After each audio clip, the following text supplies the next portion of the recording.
इसलिए जीवन में याद रखना, कभी भी कहीं भी कथा हो, कथा घर बैठ करके नहीं सुनना चाहिए, कथा एसी में डबल बेड के गद्दे पर नहीं सुननी चाहिए, कथा तो पांडाल में जाकर के ही श्रवण करनी चाहिए, तभी उस कथा का लाभ प्राप्त होता है।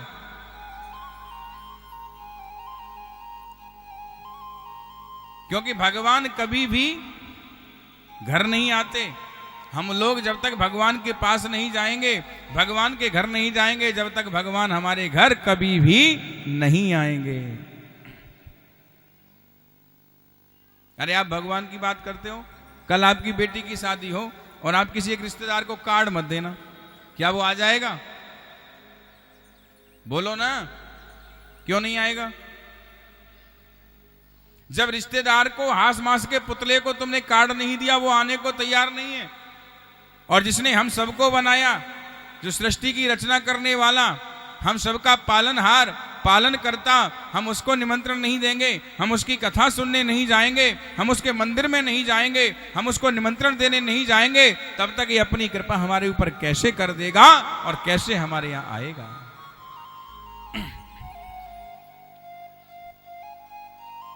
इसलिए कथा हमेशा पांडाल में जाकर के श्रवण करनी चाहिए।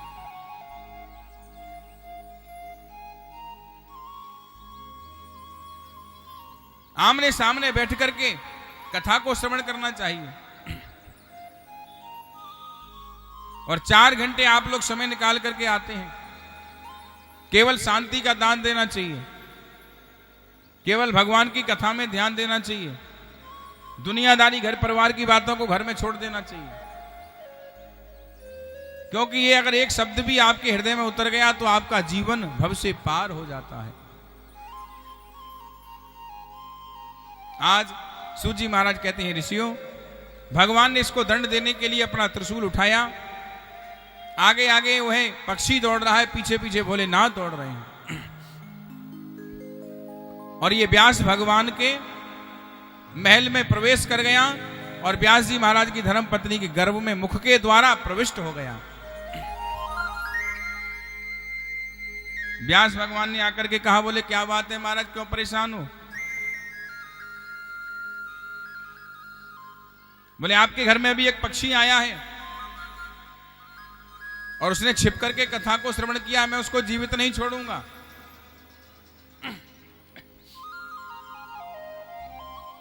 व्यास भगवान ने कहा, एक बात बताओ, उसका दोष क्या है? बोले उसने छिप करके, छल करके कथा को श्रवण किया है। बोले उस कथा को सुनने से क्या होता है? बोले उस कथा को श्रवण करने से अमर हो जाते हैं। बोले महाराज, जब उसने उस अमर कथा को श्रवण कर लिया तो वो तो अमर हो गया, वो मर कैसे सकता है, आप बताओ ना। भोलेनाथ बोले, ये तो हमने सोचा ही नहीं।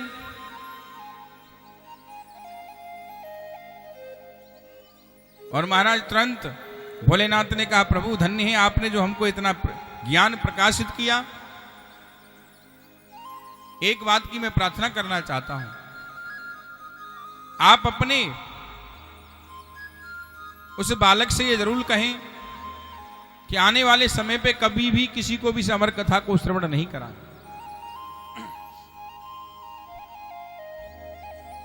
गर्भ से आवाज आई, संकल्प लिया, भोलेनाथ पुणे वहां से लौट करके अपने कैलाश पर्वत पर आकर के विराजमान हो गए। श्री सूजी महाराज कहते हैं, ऋषियों, 12 वर्ष तक मैया ने उस गर्भ को धारण किया। कितना? 12 वर्ष तक वह बालक मां के गर्भ में रहा। और मैया जब परेशान हो गई तो व्यास भगवान ने कहा कि लाला, अब तो कम से कम गर्भ से बाहर आ जाओ। बोले मैं नहीं आऊंगा। बोले क्यों? क्योंकि बाहर आते ही मैं प्रभु का भजन भूल जाऊंगा, बाहर आते ही मैं माया के जाल में फंस जाऊंगा, बाहर आते ही संसार नष्ट हो जाएगा, बाहर आते ही संसार मुझे अपने चक्कर में डाल देगा।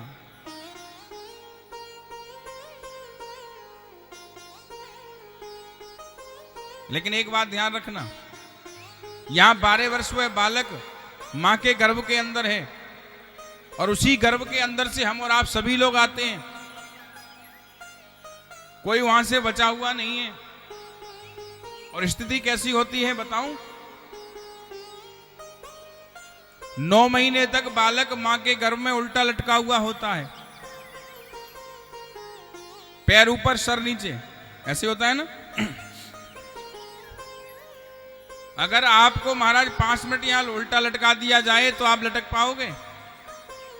क्यों? ऐसा कौन सा प्राणी यहां पर है जो 9 महीने लटक करके नहीं आया हो? हम और आप सब वहीं से गुजर के आते हैं।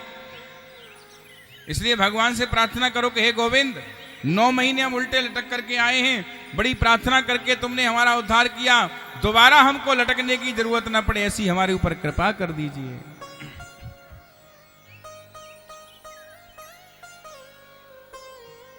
जरा सी आपकी उंगली चीर दी जाए और उंगली में महाराज आपके मसाला लगा दिया जाए, नमक भर दिया जाए, तो कैसो आनंद आवेगो? नहीं आवेगो? क्यों? कट गई इसलिए। लेकिन याद रखना, 6 महीने तक कोई भी बालक के ऊपर लिसाई पुताई नहीं होती।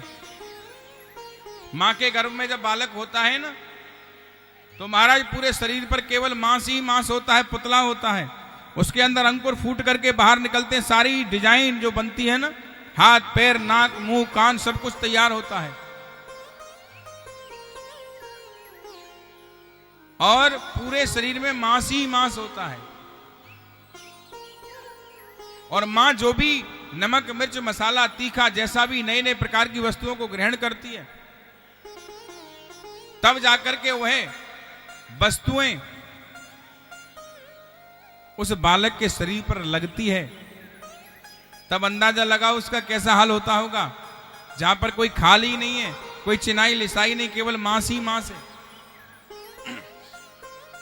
हम जरा से कटे हुए नमक को नहीं लगा सकते कटे हुए पर, और वो पूरे शरीर पर पूरे मांस में जब नमक मिर्च मसाला लगता है, तब वह जाकर के बालक रोता चीखता चिल्लाता है, गोविंद अब मुझसे ये नरक का भजन सहन नहीं होता, मुझे कृपया करके बाहर निकालो, मेरी रक्षा करो।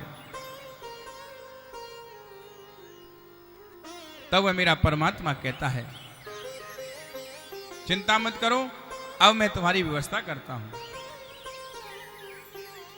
तब जाकर के भगवान लिसाई और पुताई शुरू करता है।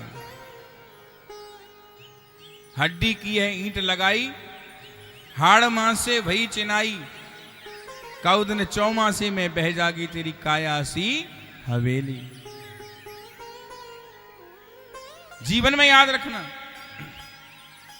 भगवान तब जाकर के उसकी लिसाई पुताई करता है, और 9 महीने पूर्ण होने पर बाहर हम लोग आते हैं।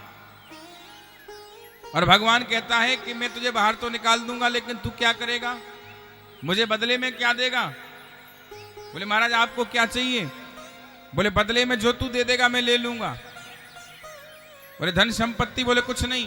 तो बोले केवल एक ही वादा करके जाओ, मैं तुझे इस नरक से बाहर निकाल दूंगा, तुझे उसके बदले में मेरा भजन देना होगा। बदले में केवल तू मुझे भजन करता हुआ दिखाई देना चाहिए और कुछ नहीं चाहिए।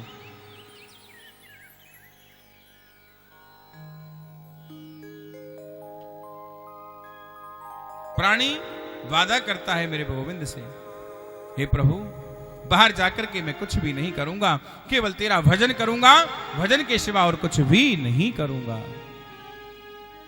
लेकिन एक बात बताओ भगवान, आप एक चीज बताओ ना। बोले कौन सी? अगर हम बाहर जाकर के भजन तो आपका करेंगे, लेकिन कभी भी अगर हम आपके भजन को भूल जाएं तो आपको याद दिलाना होगा। यह भी भगवान से ही कह दिया। भगवान ने कहा कोई बात नहीं, हम तुमको याद दिलाएंगे। जब हम भूल जाते हैं ना, तो भगवान हमको याद दिलाता है। कैसे?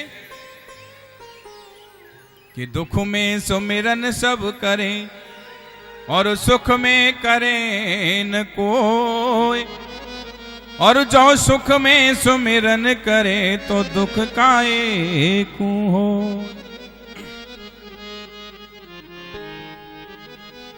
सुख में भूलो, सुख में भूलो मती, दुख में भूलो मती। हो सुख में भूलो मती दुख में भूलो मती। कृष्ण गोविंद गोपाल गाते चलो, कृष्ण गोविंद गोपाल गाते चलो, मन को विषयों से हरदम हटाते चलो। कृष्ण गोविंद गोपाल गाते चलो, मन को विषयों से हरदम हटाते चलो। कृष्ण गोविंद गोपाल गाते चलो, कृष्ण गोविंद गोपाल गाते चलो, ओ मन को विषयों से हरदम हटाते चलो, ओ मन को विषयों से हरदम हटाते चलो। और वो याद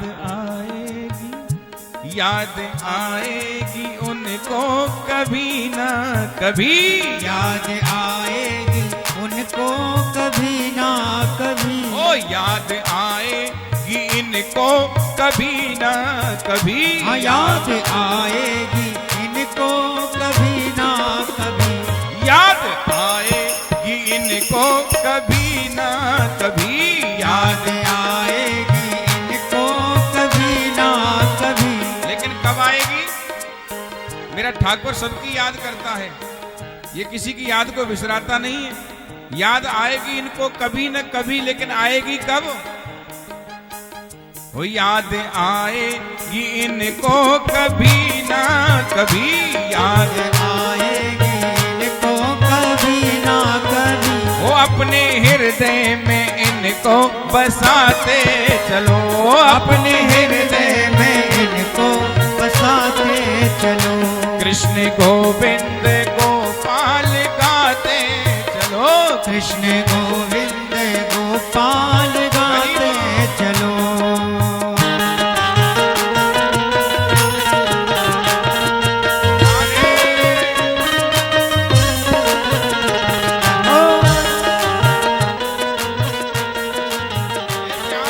एक बार आ जाओ ना।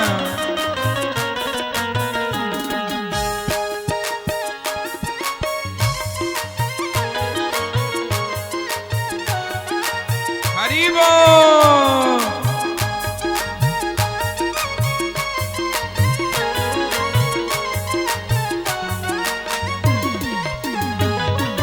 और याद आएगी उनको कभी ना कभी, याद आएगी उनको कभी ना कभी, याद आएगी उनको कभी ना कभी, हाँ याद आएगी उनको कभी ना कभी।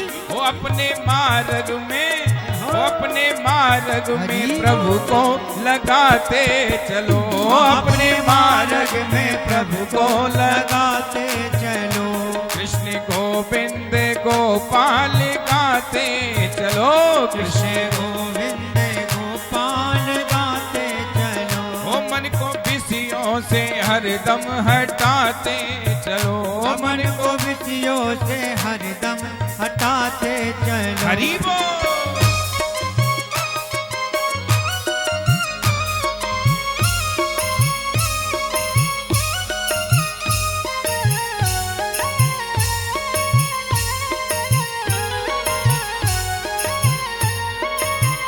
सामने सरकार की जय हो, जय हो। वृंदावन में हरि लाल की।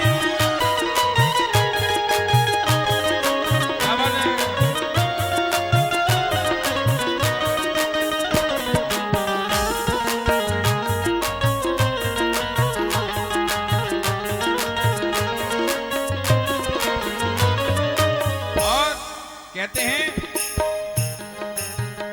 सुख में भूलो मती, दुख में भूलो मती, सुख में भूलो मती, दुख में भूलो मती। लोगों की आदत होती है जब सुख ज्यादा आ जाता है तो भगवान अहंकार प्रकट कर देता है, और दुख आता है तो भगवान को याद करते हो। लेकिन एक बात ध्यान रखना, सुख में भूलो मती, दुख में भूलो मती, सुख में फूलो मती, दुख में भूलो मती। अपनी अखियों में, वो अपनी अखियों में ठाकुर बसाते चलो, अपनी अखियों में ठाकुर बसाते चलो, गोविंद गोपाल गाते चलो, कृष्ण गोविंद गोपाल गाते चलो। ओ मन को विषयों से हरदम हटाते चलो, मन को विषयों से हरदम हटाते चलो, ओ मन को विषयों से हरदम हटाते चलो, मन को विषयों से हरदम हटाते चलो, मन को विषयों से हरदम हटाते चलो, मन को विषयों से हरदम हटाते चलो। बोलिए वृंदावन बिहारी लाल की जय। जय जय श्री राधे। आज सूत जी महाराज 88 हजार ऋषियों को समझाते हैं, हे राजन, बड़े प्रेम के साथ में भगवान कैलाश पर्वत पर रहते हैं। 12 वर्ष वह बालक गर्भ में रहा। व्यास भगवान ने प्रार्थना की, बाहर आए। 12 वर्ष के बाद बाहर आए। नाल नाभि से, जो नाल होता है ना, वो इतना लंबा हो गया हमारा, और उसको कंधे पर डाला और दौड़ पड़े। पीछे पीछे व्यास भगवान दौड़ रहे हैं, आगे आगे शुक जा रहा है।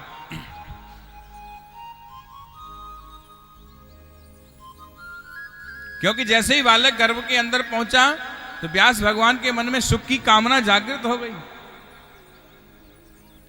पहला कारण इसलिए उसका नाम सुख था, और दूसरा सुख माने पक्षी, तोता, तोता रूपी बालक गर्भ के अंदर धारण हुआ है, इसलिए उसका नाम सुख था। कहा, बेटा सुख रुक जाओ ना, कहां जा रहे हो?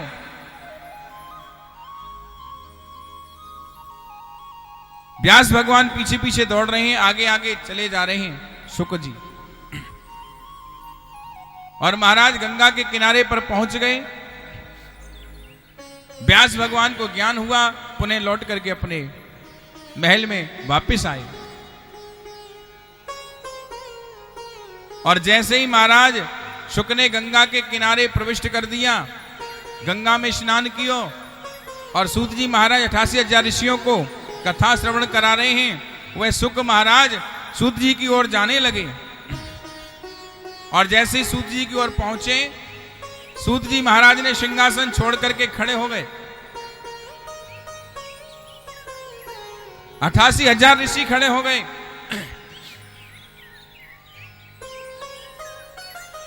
बारह वर्ष के बालक के सामने और 80 वर्ष के सूत जी महाराज सिंहासन छोड़ करके सामने हाथ जोड़ करके खड़े हो गए। सारे ऋषि, कोई महाराज 80 वर्ष का, कोई 60 वर्ष का, कोई 100 वर्ष का, कोई 110 वर्ष के हैं। सारे ऋषि 88 हजार ऋषि उस बालक के स्वागत के लिए हाथ जोड़ करके प्रणाम करने लगे, खड़े हो गए। आओ महाराज, आप कौन हो? आप धन्य हो। आप देखने में कोई साधारण तो नहीं लगते, आप मनुष्य भी नहीं लगते, आप तो कोई महाराज बहुत बड़े देव मालूम पड़ते हो, क्योंकि आपके अंदर देव की छवि प्राप्त होती है। दयालु हो, कृपालु हो, दयावान हो, आप देवों के समान हो। बोले महाराज मेरा नाम शुक है। ऋषियों ने कहा आपका नाम शुक नहीं है, शुक तो आपके साथ ही अपने आप आ जाता है, क्योंकि आप देव के समान हो, सुख की कामना को जागृत कराने वाले हो, सुख को देने वाले हो, इसलिए आपका नाम सुखदेव है। बोली सुखदेव जी महाराज की जय हो।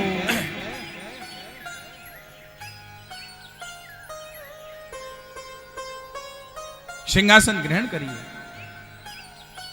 हमारे संतों में महाराज कभी वृंदावन में जाना, उम्र से पूजा नहीं होती, हमारे यहां ज्ञान की पूजा होती है।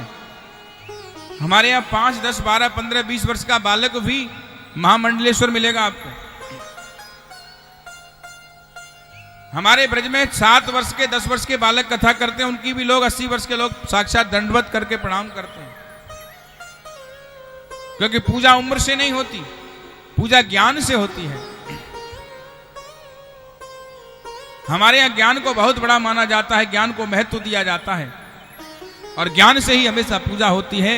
आज सभी ऋषियों ने सुखदेव जी को पूजन किया।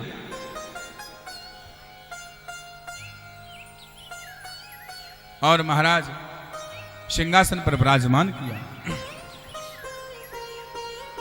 इधर लौट करके वहीं कथा में आ जाइए। राजा परीक्षित को शिकार खेलने का बहुत बड़ा शौक था। एक दिन परीक्षित जी शिकार खेलने के लिए जा रहे थे। सुबह से सायंकाल हो गया, कोई इनको शिकार नहीं मिली। सामने एक धर्म रूपी बैल खड़ा हुआ है और महाराज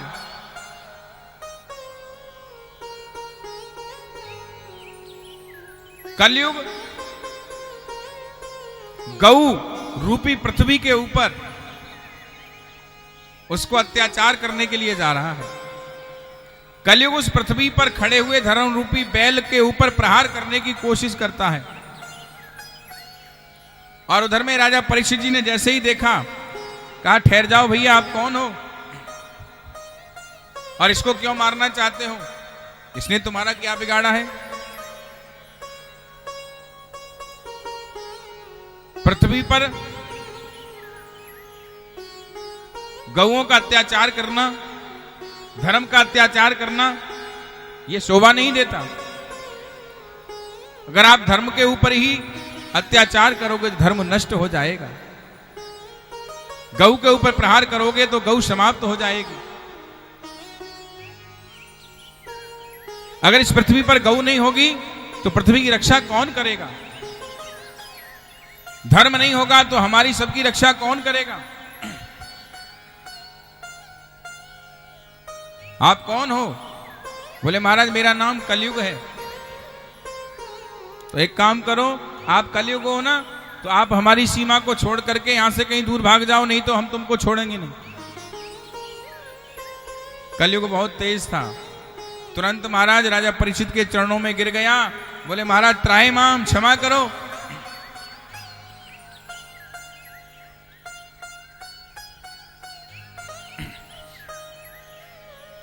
परीक्षित जी ने कलयुग से कहा, बोले कोई बात नहीं, मैं तुमको क्षमा करता हूं, लेकिन आप मेरी सीमा को छोड़ करके किसी और सीमा में चले जाओ। परीक्षित जी ने कहा, बोले महाराज स्थान भी बता दो, कहां जाकर के रहूं। वहां बड़े सुंदर स्थान दिए हैं राजा परीक्षित ने कलयुग को। बोले महाराज जहां मदरा का वास हो वहां तुम्हारा वास हो, जहां जुआरी शराबी हो, जहां जुआ खेला जाता हो वहां तुम्हारा वास हो, जहां वैश्यागमन होता हो वहां तुम्हारा वास हो, जहां अत्याचार हो वहां तुम्हारा वास हो।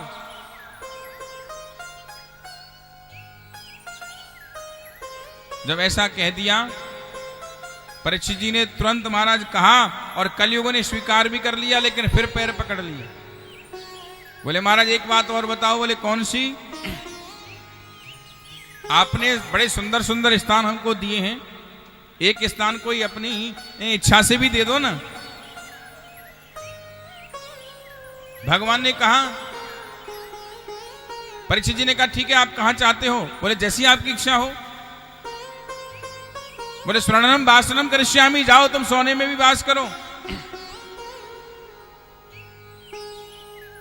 और महाराज जैसे ही कलयुग को पता चला कि सोने में वास करने का मुझे आशीर्वाद प्रदान हो चुका है, इसने देर नहीं लगाई, विचार करने लगा। बोले सोने में वास है ना, और वो भी राजा के सिर पर, कितना ऊंचा स्थान है, और वो भी सिर पर लगाया हुआ मुकुट सोने का। इससे बढ़िया सुंदर और ऊंचा स्थान तो मुझे कहीं मिल नहीं सकता। तुरंत महाराज ये राजा के सिर पर जो लगे हुए सोने के मुकुट था उसमें अपना स्थान प्रविष्ट कर देता है। और जैसे ही कलयुग शीश पर बैठा, राजा की बुद्धि विचलित हो गई, व्याकुल होने लगा, प्यास तेज से दौड़ने लगी और प्यास से महाराज दुखी होकर के राजा परीक्षित समीक ऋषि के पास पहुंच गए। समीक ऋषि आसन पर बैठे हुए हैं, भगवान की तपस्या में लीन थे, भगवान का भजन कर रहे हैं। कहा महाराज मेरी जलपान की व्यवस्था करो, क्योंकि मुझे बहुत ज्यादा तेज प्यास लग रही है, सुबह से शाम हो गई। महाराज को कोई बात सुनाई नहीं पड़ी, क्योंकि समाधि में थे। राजा परीक्षित ने वहीं पर पास में मरा हुआ एक तक्षक पड़ा हुआ था, उसको बाण पर उठाया, उठा करके समीक ऋषि के गले में डाल दिया। क्यों डाला? क्योंकि समाधि टूट जाएगी और जिससे कि मेरी जलपान की व्यवस्था बन जाएगी। और महाराज समाधि नहीं टूटी, जल भी प्राप्त नहीं हुआ। राजा दुखी होकर के वहां से वापस आ गए और जैसे ही परीक्षित जी घर पहुंचे, महल के अंदर प्रवेश किया, सिंहासन पर जाकर के पहुंचे, मुकुट उतारा और मुकुट उतार करके जैसे ही सिंहासन पर रखा, रखते ही बुद्धि विचलित हो गई, राजा घबराने लगे। कहा महारानी मुझसे बहुत बड़ा अपराध हो गया। कहा महाराज क्या बात क्या हो गई? बोले मैंने कि ऋषि की समाधि को तोड़ना चाहा है। भगवान सब कुछ बर्दाश्त कर सकते हैं, ध्यान से सुनना, भगवान सब कुछ बर्दाश्त कर सकते हैं, लेकिन कभी भी भगवान अपने भक्त का अपमान बर्दाश्त नहीं कर सकते। इसलिए जीवन में याद रखना, आप सबका अपमान कर देना, लेकिन दो चीजों का कभी अपमान मत करना। पहली कौन सी? पहली मां बाप, इनका कभी अपमान मत कर देना, भूल से भी, जानबूझ की तो बात छोड़ो। और दूसरा, कभी भगवान के भक्त की खिल्ली मत उड़ाना, कभी भगवान के भक्त की हंसी मत उड़ाना, कभी भगवान के भक्त का अनादर मत करना, नहीं तो संसार में तुम्हें डूबने से कोई बचाने वाला पैदा नहीं होगा। याद रखना। कई लोगों की आदत होती है ना, अरे कल तक तो घर में ऐसो कर रहे हो, अब बनो 4 दिन से बड़ो पुजारी, रोज घंटा हिलाए पहुंच जा मंदिर में सवेरी सवेरे, आयो पुजारी। खुद भी करते नहीं और दूसरे को करने नहीं देते। अगर कोई करने भी जाता है तो कहते हैं पागल हो गया है। अरे वो तो पागल है तभी तो जा रहा है, एक बार तू भी तो होकर के देख ले, फिर पता चलता है कौन पागल है और कौन सही है। तू अपने आप को पागल कहता है, तुझसे बड़ा तो कोई पागल संसार में नहीं होगा।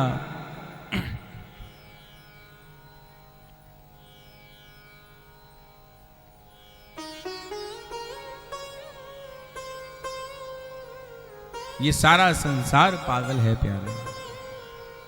कोई धन का, कोई मन का, कोई यौवन का,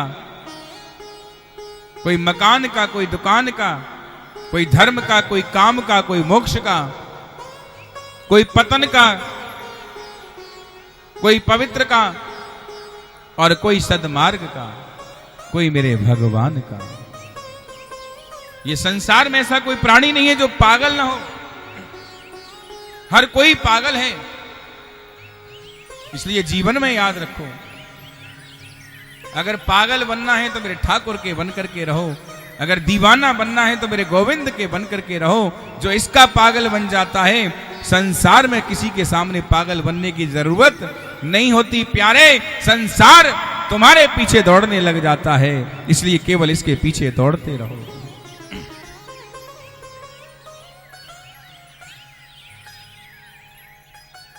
श्री सूत जी कहते हैं, ऋषियों, राजा परीक्षित को ज्ञान हो गया कि मैंने एक ऋषि जो भगवान की तपस्या करने वाले हैं, उनके महाराज गले में मरा हुआ तक्षक डाल दिया, उनकी समाधि को तोड़ना चाहा है। ये मैंने बहुत बड़ा अपराध किया है।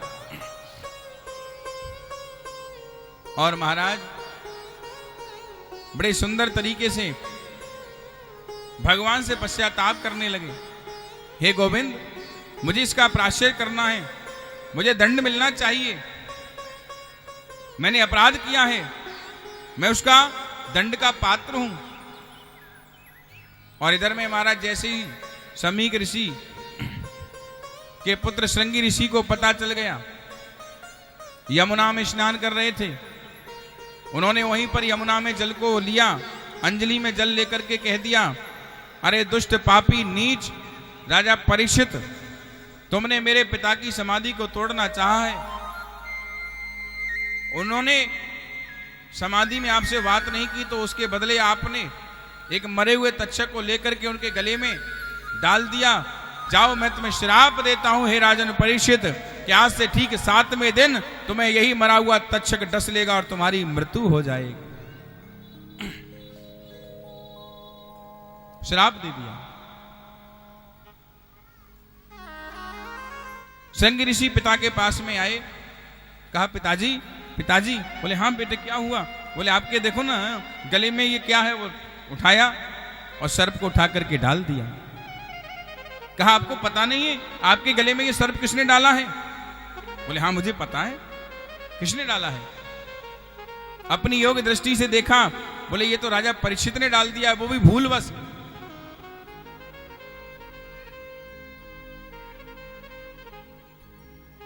श्रृंगी ऋषि ने कहा पिताजी कोई बात नहीं, मैंने राजा परीक्षित को श्राप दे दिया है।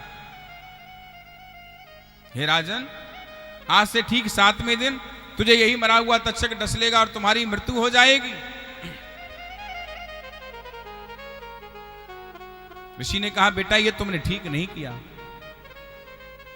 अगर आपको श्राप देना ही था तो पहले किसी का दोष जान लो। जब तक किसी का हम दोष नहीं जान लें तब तक किसी को दंड देने का अधिकार नहीं होता है। पहले दोषी को दोषी करार होने दीजिए, उसके बाद दंड देना चाहिए। और आपने तो बिना जाने बिना पहचाने ही उनको श्राप भी दे दिया, क्योंकि परीक्षित का कोई दोष नहीं है। परीक्षित के तो सर पर जो कलयुग का प्रभाव था उसकी वजह से उन्होंने यह अपराध कर दिया।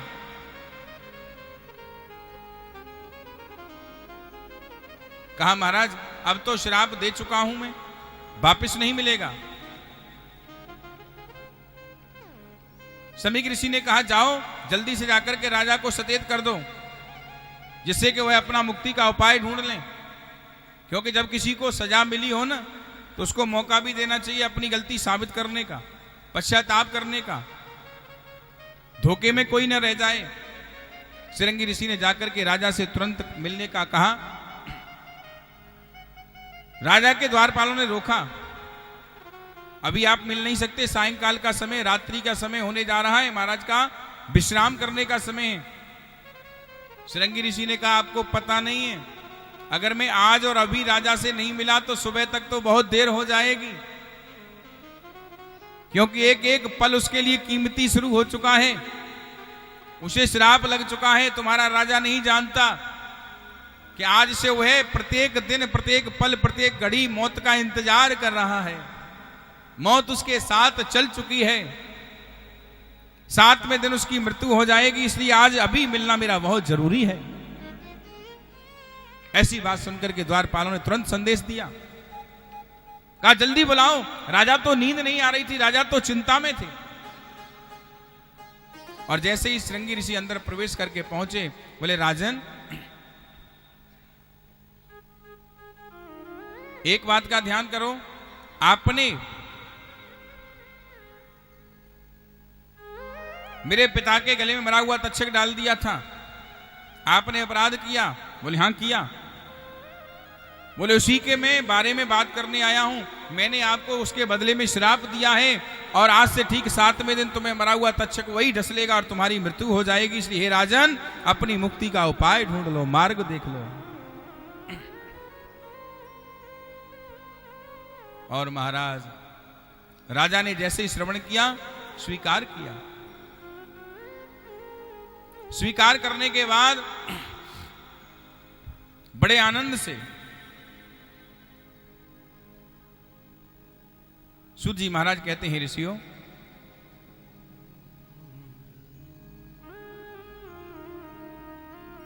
सारा सब कुछ राजपाट त्याग दिया राजा ने और श्राप को स्वीकार करते और मुक्ति का मार्ग ढूंढ करने जाने लगे।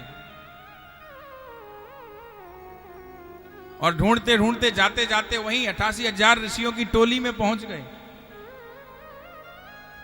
सूत जी महाराज खड़े हुए हैं, 88,000 ऋषि बैठे हुए हैं, सिंहासन पर विराजमान सुखदेव जी हैं। देखते ही राजा ने सुखदेव जी को प्रणाम किया। हे प्रभु, मैं आपको प्रणाम करता हूं। कहा आप कौन हो? बोले मेरा नाम राजा परीक्षित है। कहो तुम्हारा दुख का कारण क्या है? ऋषियों ने परीक्षित को आगे कर दिया और महाराज परीक्षित जी ने सुखदेव जी के चरणों को पकड़ करके कहा, हे गोविंद, हे प्रभु, मैं अज्ञान मूर्ख राजा हूं और मैंने बहुत बड़ा अपराध कर दिया है। मैंने भगवान के भक्त का अपमान कर दिया है और मुझे श्राप लगा है। और मैं एक ही प्रश्न आपसे पूछता हूं। बोले पूछिए। जिस प्राणी की 7 दिन में मृत्यु हो, उस प्राणी को क्या करना चाहिए? अब थोड़ा ध्यान दे करके सुनना। सुखदेव जी ने कहा, हे राजन, जिस प्राणी की मृत्यु 7 दिन में निश्चित हो, उसको केवल केवल केवल श्रीमद् भागवत महापुराण की कथा सुननी चाहिए और कोई दूसरा काम करना ही नहीं चाहिए। हम लोग कहते हैं महाराज हम तो ड्यूटी जावेंगे, कथा करेंगे, पैसा नहीं आवेगा तो कैसे काम चलेगा? लेकिन कथा कहती है, कथा क्या कह रही है कि जब श्रीमद् भागवत महापुराण की कथा श्रवण करने के लिए संकल्पित हो तो केवल कथा ही सुननी चाहिए, कथा में ही ध्यान रखना चाहिए, कथा में ही मगन रहना चाहिए, कथाकारों की सेवा करनी चाहिए, संचालन करते रहना चाहिए, दूसरा कोई काम करना ही नहीं चाहिए 8 दिन तक। 8वें दिन जाकर के सोचो कि अब हमें क्या करना है आगे चल करके, तब कथा का महत्व प्राप्त होता है। जीवन में याद रखो, हमेशा व्यवस्था में तब तक तैयार रहिए। हमसे कोई कह न दे कि यह व्यवस्था नहीं हुई, उससे पहले हम उससे कह दें महाराज क्या व्यवस्था में कमी रह गई, तब आनंद उस कथा का आता है और तब उसका फल प्राप्त होता है। लेकिन कलिकाल में लोग समझ नहीं पाते। इसलिए हे राजन, केवल आपको भागवत कथा श्रवण करनी चाहिए। कहा महाराज सुनाएगा कौन? बोले हम आपको श्रीमद् भागवत महापुराण की कथा श्रवण कराएंगे, लेकिन एक शर्त होगी। बोले क्या? कि 7 दिन आपको मनचा वाचा कर्मणा, हर प्राणायाम करते हुए, हर हाल में, सप्तम दिवस के अनुष्ठान में, क्योंकि आपको 7 दिन में मरना है, 7 दिन की मुक्ति करानी है, तो कथा भी 7 दिन में ही करनी होगी। और ये है क्या? श्रीमद् भागवत महापुराण। भागवत महापुराण में 18,000 श्लोक हैं, 12 स्कंद। इसलिए महाराज ध्यान रखना, 12 स्कंद इसको बोलते हैं। और ये कोई साधारण भागवत नहीं है। मैंने कल कहा था ये साक्षात भगवान का शारीरिक रूप है, उनका एक अंग है। ये केवल इसके दर्शन मात्र करने से, इसका पूजन करने से लोगों का कल्याण हो जाता है। इस कलयुग में इतना बढ़िया साधन दिया है, अब जिसके पास 2-2.5 लाख ना हो वो करा सकता है भागवत? क्या बोलो, कैसे सुनेगा? अरे जिसके पास है वो करा रहा है, जिसके पास नहीं है वो आकर के 10-20 चढ़ा करके सुन रहा है, कोई 500-1100 दे करके सुन रहा है, कोई 5,000, 10,000, 11,000 दे करके रसीद लेकर के उसमें भागीदार बन करके आश्रम के लिए, कोई गौशाला के लिए, कोई किसी के लिए, कोई महाराज जी के लिए, कहीं कहीं भागीदार बन करके जितनी उसकी श्रद्धा है उतना दे करके कथा में भागीदार बन करके कथा को श्रवण कर रहा है और उसी मात्र से केवल कल्याण हो जाता है।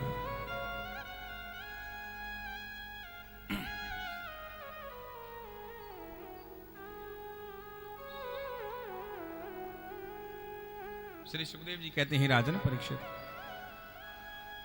आपको एकाग्र चित्त से, मन से कथा को श्रवण करना होगा।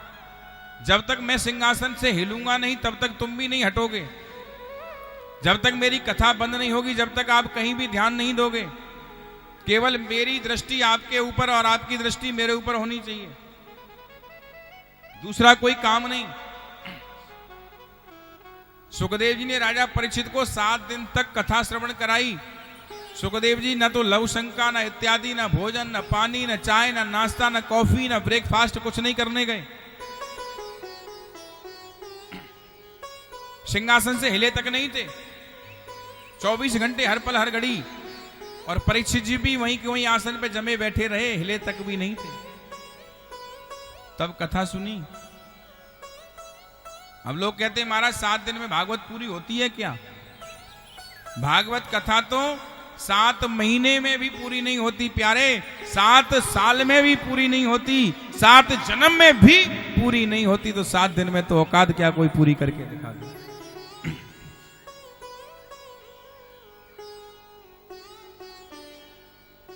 ये तो मेरे प्रभु की कथा है। हरि चर्चा कभी समाप्त नहीं होती। हरि अनंत, हरि कथा अनंता। हरि कभी संपूर्ण नहीं होता, हरि कभी समाप्त नहीं होता, कथा कभी समाप्त नहीं होती। कथा का तो विराम होता है। 7 दिन यहां चलती है, कहीं 7 दिन और भी चल रही है, कहीं 7 दिन और भी चल रही है। ये कथा कभी विराम नहीं होती। हम यहां पर 21 को विराम करेंगे और पुनः 26 को प्रारंभ करेंगे। उसके बाद 3 को विराम करेंगे, पुनः महाराज 8 को प्रारंभ करेंगे, फिर 21 को विराम करेंगे। तो ये चलता रहता है, कहीं विराम होती है और कहीं प्रारंभ होती है। कथा कभी समाप्त नहीं होती है। जीवन समाप्त होता है लेकिन कथा कभी समाप्त नहीं होती। इसलिए जीवन में याद रखो।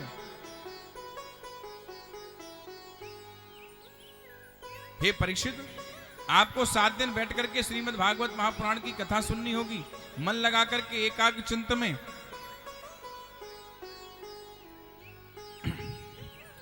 परीक्षित जी के पास तो 7 दिन थे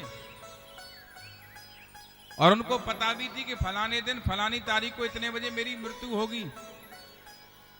भगवान ने उसको मौका दिया तो उन्होंने जाकर के सुखदेव जी से 88,000 ऋषियों से अपनी मुक्ति का उपाय पूछ लिया और भागवत सुन भी ली।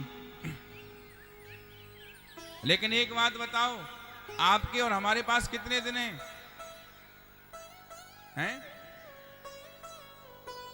हमारे और आपके पास कितने दिन हैं? बोलो। पता नहीं क्यों? हमारे और आपके पास भी केवल दिन 7 ही हैं। 8वां दिन है ही नहीं किसी के पास। आप शनिवार से लेकर के इतवार तक गिन लीजिए, इतवार से शनिवार तक गिन लीजिए, शुक्रवार से गुरुवार तक गिन लीजिए। दिन केवल 7 ही हैं। 8वां तो हफ्ता हो जाता है, वही दिन आ जाता है वापसी। इसलिए संसार में महत्व सप्ताह का है और दिन भी हमारे पास 7 ही हैं और हम और आप सबको इन्हीं 7 दिनों में आना है और इन्हीं 7 दिनों में जाना है। तो बोले हमको क्या करते रहना चाहिए? लोग कहते हैं अब तो गली गलियों में घर घर में कथा भागवत होने लग गई है, पंडितों का धंधा बन गया।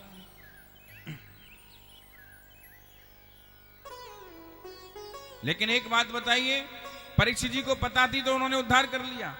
लेकिन हमारे पास भी 7 दिन है, 7 दिन में ही मरना है, 7 दिन में ही जीना है, 7 दिन में ही आना है, 7 दिन में ही जाना है, 7 दिन में ही सब कुछ करना है। तो हमें क्या करते रहना चाहिए? बोले हमको तो हर पल, हर घड़ी, हर वक्त केवल भगवान की कथा को सुनते रहना चाहिए, दूसरा कोई काम करना ही नहीं चाहिए। शास्त्र ये कहता है। क्योंकि कोई पता नहीं है जीवन का, इस जिंदगी का, इस श्वास का। हर श्वास पर मेरे गोविंद का अधिकार है। न जाने कौन सी श्वास आखिरी हो जाए, कोई पता नहीं है। इसलिए हे गोविंद, लोग बाथरूम में स्नान करते हैं, बड़े आनंद से साबुन लगा लगा के, मल मल करके पियर सोप और ये और वो स्नान करते हैं। लेकिन ये भी नहीं पता कि पियर सोप लगा लगा के, मल मल के मैं तैयार हो रहा हूं ना। कहीं अगर मुझे कपड़े भी पहनने का मौका मिलेगा कि नहीं मिलेगा, बाहर जाकर के मैं वस्त्र पहन करके जा भी पाऊंगा या नहीं। कई लोग नहाते ही रह जाते हैं।